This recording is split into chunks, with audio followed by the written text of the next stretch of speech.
Bismillahirrahmanirrahim. Assalamualaikum warahmatullahi wabarakatuh. Halo guys, Naval di sini. Berikut adalah 5 rekomendasi HP terbaik untuk Lebaran tahun 2021. Orang THR aja gak dapet kok mau beli HP. Iya. Canda HP. Yang bener tuh. Saya akan menjelaskan tentang korelasi antara tingkat pengangguran terbuka atau TPT dengan persentase penduduk miskin atau PPM di Kabupaten Nganjuk dari tahun 2012 sampai tahun 2020. Oke, kita masuk ke daftar isi. Yang pertama ada Big Idea, yang kedua ada What How, yang ketiga ada Storyboard, yang keempat ada Visualization, yang kelima ada Narration. Oke, kita masuk ke pembahasan yang pertama yaitu Big Idea.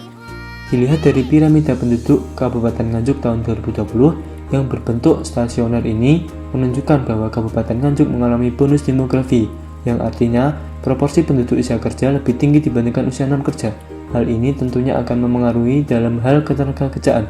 Namun, sangat disayangkan bahwa masih banyak pengangguran yang tentunya akan berdampak kepada kemiskinan di Kabupaten Nganjuk.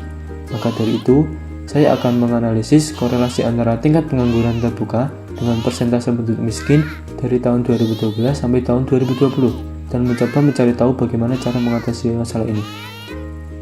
Pembahasan berikutnya mengenai who atau siapa. Sasaran dari analisis ini adalah penduduk usia kerja, penduduk miskin, dan juga pemerintah. Lalu apa? Apakah tingkat pengangguran terbuka akan memengaruhi persentase penduduk miskin? Jika iya, bagaimana hubungannya? Lalu mengapa? Saya mengangkat masalah ini karena melihat masih banyaknya penduduk yang menganggur dan penduduk miskin di Kabupaten Nganjuk. Lalu bagaimana? Saya dapat menjelaskan bagaimana hubungan antara tingkat pengangguran terbuka dan persentase penduduk miskin dengan cara melihat scatter plot antara dua variabel itu dan juga melihat nilai korelasinya. Masuk ke pembahasan berikutnya mengenai storyboard. Yang pertama ada tingkat pengangguran terbuka, yang kedua ada persentase penduduk miskin, yang ketiga ada korelasi, yang keempat ada jumlah lowongan kerja. Oke, kita masuk ke pembahasan berikutnya yang mengenai visualisasi.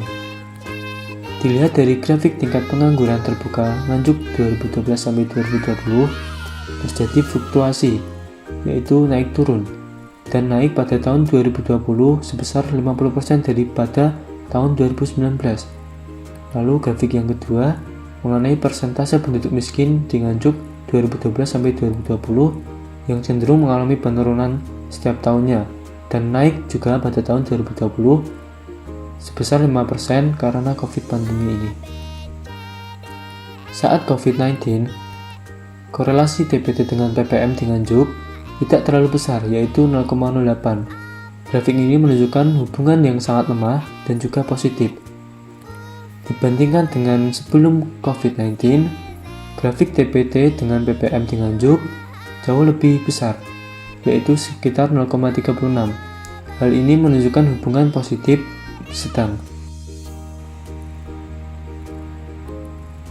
Menurut Todaro, pengangguran memiliki hubungan yang sangat erat dalam memengaruhi pada tingkat kemiskinan.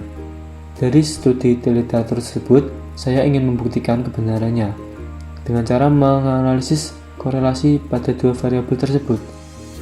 Dari scatter plot saat COVID-19, hubungan antara dua variabel tersebut sangat lemah atau mendekati nol.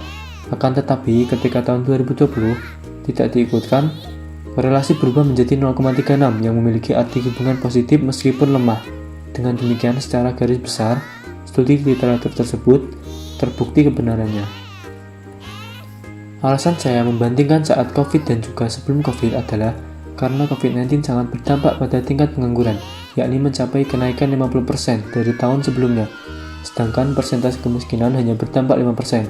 Hal ini saya kategorikan sebagai pencilan, karena termasuk wabah yang tidak bisa terjadi seperti tahun-tahun sebelumnya.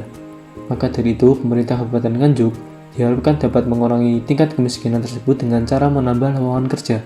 Hubungan antara jumlah lowongan kerja dengan tingkat kemiskinan mencapai negatif 0,44, yang artinya memiliki hubungan negatif sedang. Semakin banyak lowongan kerja yang disediakan, maka akan semakin turun pula persentase penduduk miskin di Kabupaten Nganjuk. Demikian presentasi dari saya. Apabila ada salah kata dimohon dimaafkan. Wabillahi taufiq wal hidayah. Wassalamualaikum warahmatullahi wabarakatuh.